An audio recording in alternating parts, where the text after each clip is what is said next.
What's up? It is Monday. It is 8:30, which means it's time for Conversations with Teresa. I'm your host, Teresa Aline. Thank you guys always for tuning in.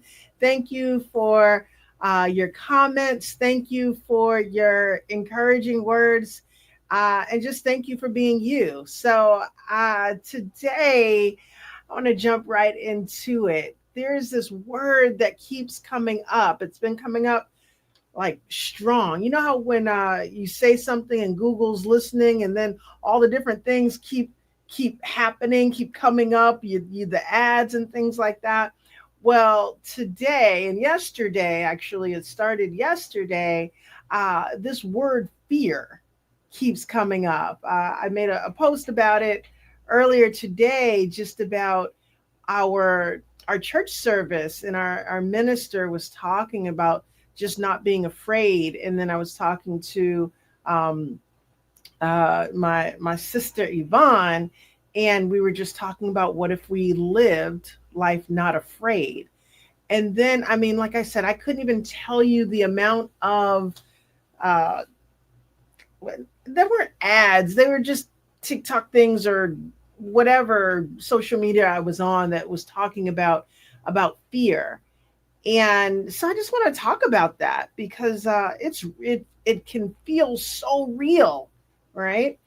We talked about yesterday at the service, and I've heard this before, the acronym for fear, and it was false evidence appearing real, right? And that's really what fear is. We tend to imagine and puff up, these things that we're afraid of, and they may or may not be real.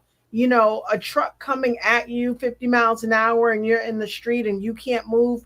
That's some reason to be fearful, right? But otherwise, we fear things that may or may not happen. So there's that false evidence, but it appears so real that it can captivate us. So, and it's no different when we are going through perimenopause. There's so many different feelings that come up that can scare the bejeebies out of us, right? And so I couldn't call them hidden fears, but I'm going to name off a few things, and you can tell me, see if there's something that resonates with you. These different thoughts, these little sound bites. Some of them may resonate with you, some of them may not. But I think about things like, I don't recognize my own body anymore. Um, that could be one thing, like, especially if you were like always fit, and you didn't have the whoop, whoop, whoop, the side handles or anything like that. And then all of a sudden you've got this extra weight on you, or that your skin just feels different. It could feel dry and itchy, and our face, our wrinkles, all of that stuff. We may not recognize our own body anymore, and that can bring up some thoughts and some feelings. Another feeling. Well, people think I'm too emotionally unstable, because we have our good days and bad days, right? And so we're wondering, what are people going to think? And especially, I think, at work, we can start thinking, oh, what is this person going to say if I'm flying off the handle? Or at home could be the same way. We have a little bit more leniency with our families at home, but sometimes work, or other social things, even with our friendships, we can get a little bit more emotional, a little bit more snippy, a little bit more sad. And so those things, we can start thinking about, oh, what are people going to be thinking about me? Um, Another thought is, am I becoming invisible as I age? Am I relevant? Right? So, and I know for me, I've been working with teenagers for a big part of my life, but I couldn't tell you what a song is that they're listening to now.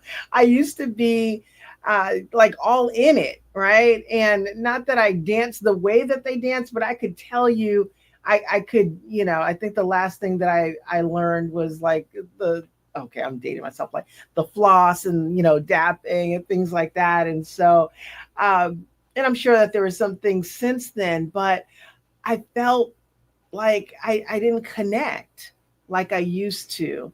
And not knowing why, because I didn't do anything different. Well, I would say that the music was so much better before, but okay, that's a whole different segment. All right. But I can start thinking, am I invisible? Am I invisible to the teens that I have devoted so much of my life and my time to? So I can get really insecure about that. And then there's that thing about brain fog. Is it really brain fog, or is it something worse? Because it feels like it's something worse. It feels like when I can't think of the words, and I've said this plenty of times before, when the things are right in front of me and I can't think of the word, it's on the tip of my tongue. But I'll describe something as the thing that you're holding in your hand that you click, meaning the phone. You start thinking, okay, there might be something else wrong, but there might not be. I can't be the one to tell you, but we can start feeling and thinking those things.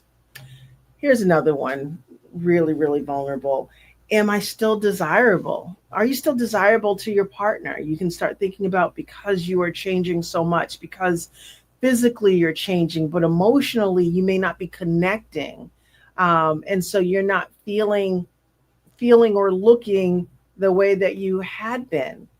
And so there's lots of fears that can come in to thinking that I'm not desirable anymore. Those things are real.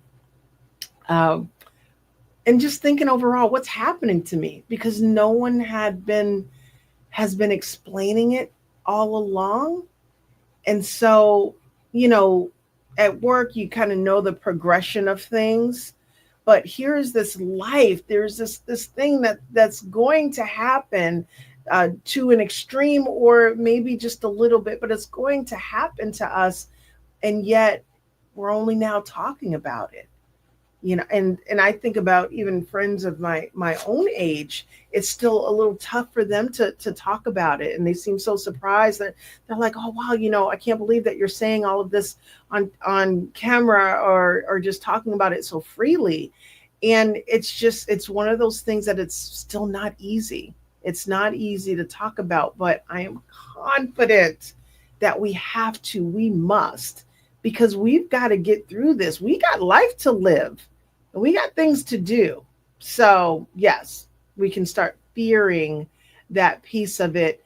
You know, should I be talking about it? Who should I be talking about? I'm embarrassed to say this, that, and the other. There are things that we're going through, and then it doesn't help when, because people are not talking about it, it seems like we're the only ones that's going through it. you know I've been very open about being on antidepressants, and at one point, I'm sure at one point I may have thought something not good about needing to be there, but I'm like, thank you, modern medicine, for helping me to feel a lot more of myself, helping me to get the sleep and the rest that I need. So, but because people are not talking about it, you do tend to feel very isolated. And there's that fear of, I'm the only one that's going through it and no one's going to be able to understand. But I definitely want to assure you that I understand. I definitely understand. And then probably two other things that I think about: can I keep up with the energy? No, I can't. I need to go to sleep. I need to go to sleep earlier. I may need to stay in bed later. I do my walks really to regulate me, and it's definitely to move and all the different things that I've learned about that. But I need to be able to wake up at a time and go to sleep at a time that's regular, so that I can be in step, so that I can feel that I've got some control. And so again, I'm not one of those people that hits the gym and I'm like, that's never going to happen. So, I do my walks and I enjoy them. And so it's incredibly helpful. And then that whole, again, overall feeling, will I ever feel like myself again? And that's a big one, because perimenopause can last 10 years, somewhere between 4 and 10 years it's going to last. And, you know, that sounds like and feels like forever. It feels like forever. It's so heavy. When we're off one day, we can feel like we're all messed up. But if you're, 365, and then we're talking 5 times that, it can be overwhelming, you know. Now, the good part about it is that it doesn't have to be. And we've talked about this before. And the reality is that some of us will feel this a lot stronger than others. Some of us may not feel this at all. But the reality is that it is for a time, and it's not like, I don't know how I want to say this. It's not forever. It's not permanent. And it's not us. It's us becoming. It is us becoming something different, something better. And that's one of the things that makes me so excited about talking about it, talking about perimenopause, because we don't have to stay here. There was I read somewhere, and I may have said this before, the whole thing about the, all right, somebody correct me if I'm wrong on this, but the whole cocoon and butterfly, at some point, what we don't see is that it actually becomes totally liquefied, which is disgusting when you think about it, right? But when they're in that cocoon, they become totally liquefied, and then they come out this beautiful butterfly. How would we have ever known that it was liquid, and except for scientists told us this great thing? And I kind of feel like that we are, kind of in our perimenopause uh bubble, or silo, and we're being liquefied, we're changing, we're growing, maybe we're not feeling as beautiful and all that great stuff. But what's on the other side is absolutely amazing. It can be absolutely amazing, and I want to make sure that we can get there. So one of the things that I want you to do, if you're feeling any of those things, whether it was the fear or just some of those comments that I said, I just want you to internalize the fact that you are not broken. There's nothing wrong with you. You are becoming something so amazing. You are going to be wiser. You are going to have more experiences. You are going to just know yourself so much more, because in the pause, in the perimenopause, you do get a chance to pause, and you get a chance to reflect, and you get a chance to, look inside and see, okay, what is it that's happening to me, and what am I becoming? What can I do next?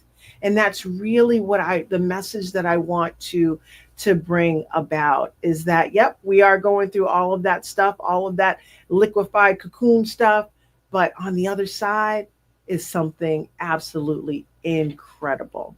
So this transition is not you becoming undone or anything like that. Things are shifting, but you're also aligning.